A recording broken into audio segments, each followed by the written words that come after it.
पता लगाना है कौन कौन मेहंदी लगा के आया। ठीक है भाई साहब, पीछे से बहुत सारा दिखा रहे, तो अपन देखते हैं एक बार कौन कौन मेहंदी लगा के आया, कौन किसने मेहंदी नहीं लगाई यहाँ पे ना। पक्का? ठीक है।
मैं बोलूंगा जय हो बीजेपी मतदाता की,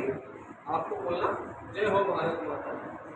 जय हो बीजेपी मतदाता की, जय हो भारत माता की, जय हो बीजेपी मतदाता की, जय हो भारत माता की, भारत माता की जय। लगभग सब मेहंदी नहीं लगाई।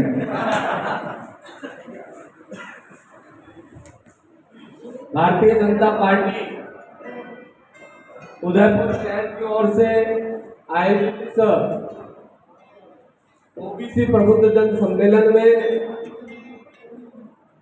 आज के इस कार्यक्रम की अध्यक्षता कर रहे आपके और हम सब के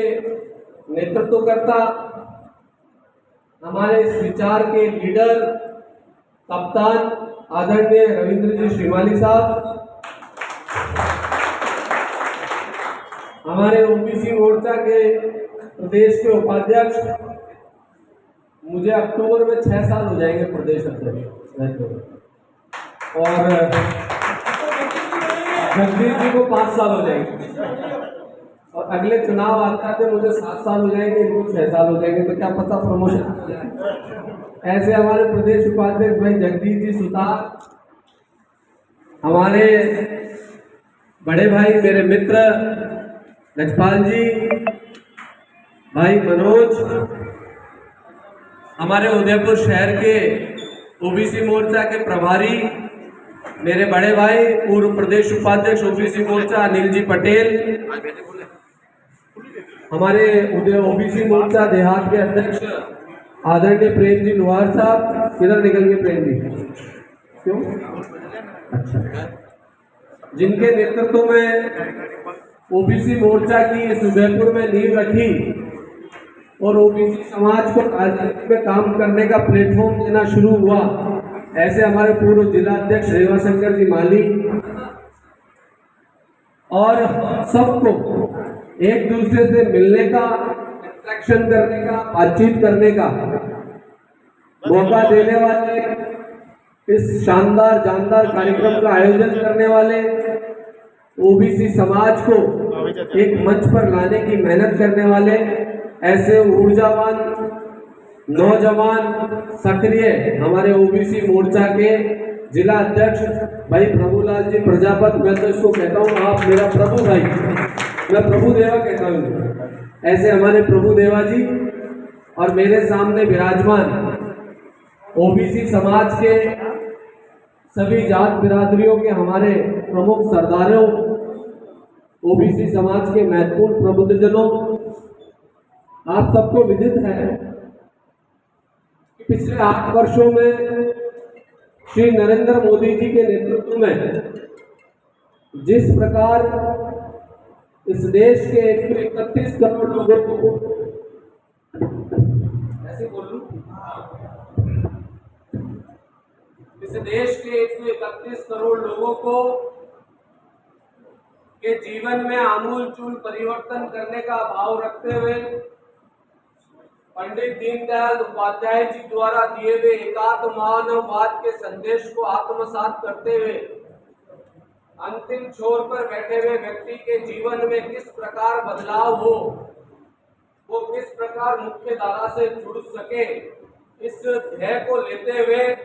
8 सालों में इस देश के विकास के नए आयाम स्थापित करने वाले आदरणीय नरेंद्र मोदी जी को 8 वर्ष केंद्र में हो गया और इन 8 सालों में केंद्र की भारतीय जनता पार्टी ने समाज के हर तबके के लिए कुछ ना कुछ किया। इस देश में रहने वाले किसी भी मजहब, पंथ, संप्रदाय में विश्वास करने वाले व्यक्ति के जीवन में बदलाव आए, वो अपने आप को भारतीय हिंदुस्तानी होने में गौरवान्वित महसूस करे, देश की जीवन की मूलभूत आवश्यकताएं उसे मिले, इन सब चीजों की चिंता करने का काम नरेंद्र मोदी जी की सरकार ने इन 8 वर्षों में किया। 8 साल पूरे होने पर इस पर भारतीय जनता पार्टी के शीर्ष नेतृत्व ने तय किया कि जिस प्रकार आदरणीय प्रधानमंत्री जी ने अपने जीवन को मां भारती के चरणों में समर्पित करते हुए देश के प्रधान सेवक की कुर्सी पर बैठने के बाद तेरा वैभव अमर रहे मां, हम दिन 4 रहे न रहे के विषय को आत्मसात करते हुए 24 में से 18 घंटे काम करके इस भारत की तकदीर और तस्वीर को बदलने का काम किया। ऐसे यशस्वी प्रधानमंत्री की जनगाथा को और इस सरकार की 8 साल की यात्रा को हमें पार्टी के प्लेटफॉर्म के माध्यम से जन जन तक पहुंचाना चाहिए और इसी निमित्त पार्टी ने किया कि भारतीय जनता पार्टी अपने कार्यकर्ताओं के माध्यम से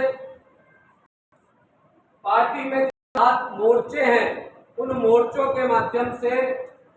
सभी वर्गों के बीच आदरणीय प्रधानमंत्री जी की इस 8 साल के जीवन की यात्रा को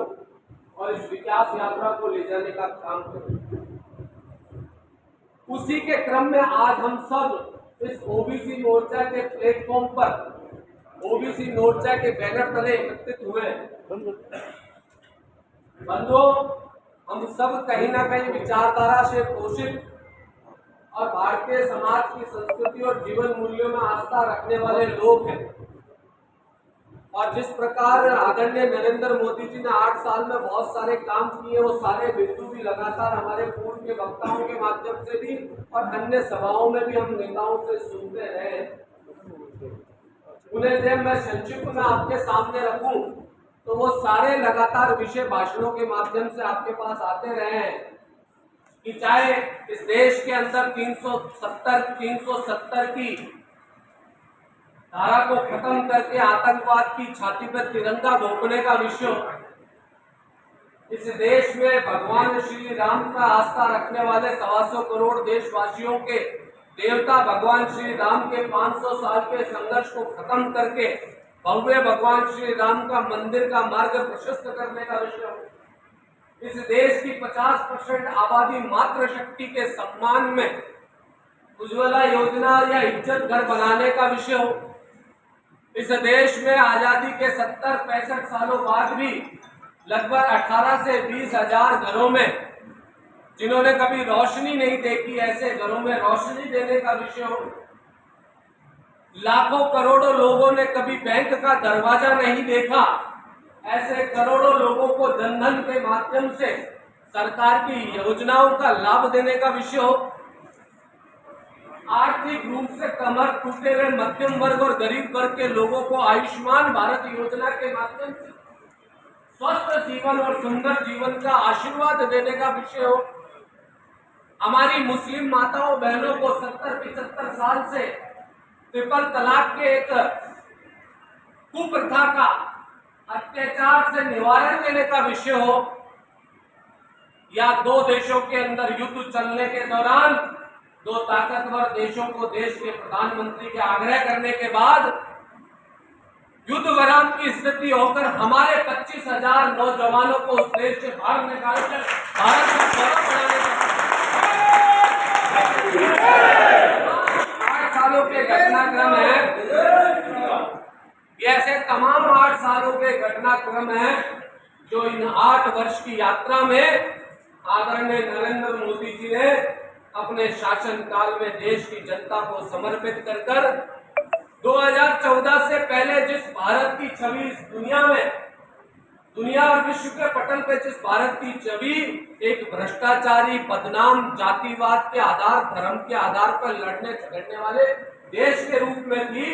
इस 8 साल की यात्रा में आदरणीय नरेंद्र मोदी जी ने इस भारत को विश्व के पटल पर एक ताकतवर राष्ट्र के रूप में स्थापित करने का काम किया।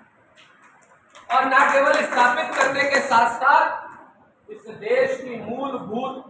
चीजें, इस देश में निवास करने वाले प्रत्येक व्यक्ति के जीवन में आमूल चूल परिवर्तन करते हुए उसे मूलभूत सुविधाओं का लाभ मिले, इस दिशा में प्रयास। ये सब बातें आप लगातार भाषणों, टीवी, अखबारों के माध्यम से आप सुन रहे हैं और 8 साल की इस यात्रा को विभिन्न मंचों के माध्यम से भी ये सब बातें, मैंने हर बात को केवल एक लाइन में परिभाषित किया, ये सब बातें आप विस्तृत रूप से हमारे नेताओं के माध्यम से सुनते हैं। मैं इन तमाम बातों का जितना मैंने जिक्र किया उतना करते हुए, इन बातों को ना छेड़ते हुए कोई नई बात आपके सामने आज रखना चाहता हूं। और वो नई बात यह है कि आज हम ओबीसी मोर्चा के प्लेटफॉर्म पर ओबीसी समाज के लोग एकत्रित हुए, तो हमें ओबीसी समाज के लोगों को भी आज 2014 से पहले और 2014 के बाद के 8 साल की यात्रा के बाद आज हम कहां खड़े,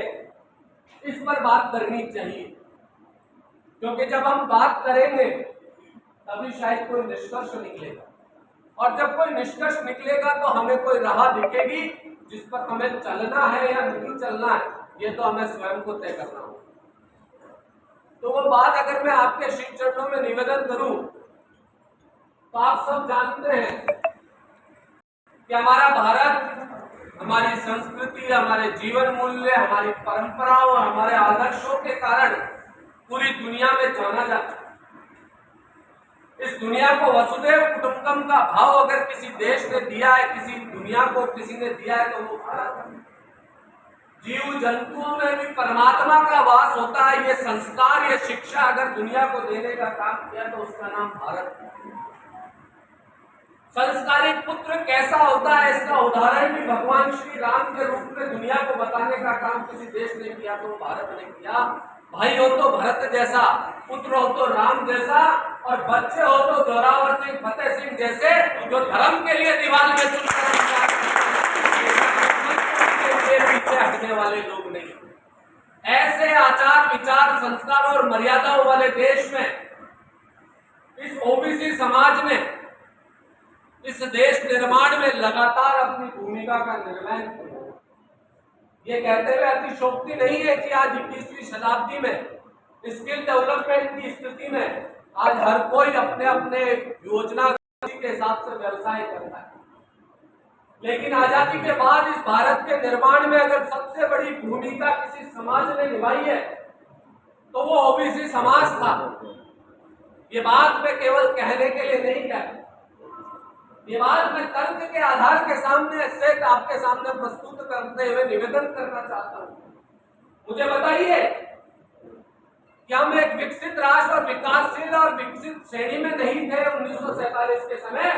उस समय अगर एक सैन समाज के लोग इस देश के लोगों का बाल काटना छोड़ देते तो हमारे हिंदुस्तान के लोग बाल कटाने कर, हमारे ओबीसी समाज के जो लोग जो खेती करते हैं उन समाजों के लोग अगर आज अनाज उगाना बंद कर देते तो हमारे देश को लोगों को अन्न कौन खिलाता। हमारे वो ओबीसी समाज के लोग जो सब्जी और फल फ्रूट उगाने का काम करते, वो ये व्यवसाय बंद कर शहरी जीवन के आवरण में आ जाते तो हमारे बच्चों को सब्जी, उन ओबीसी समाज के लोग जो दूध का व्यवसाय करते हैं वो दूध बेचने का काम बंद कर देते तो हमारे बच्चों को वो ओबीसी समाज के लोग, वो सुतार समाज के लोग लकड़ी का काम बंद करते,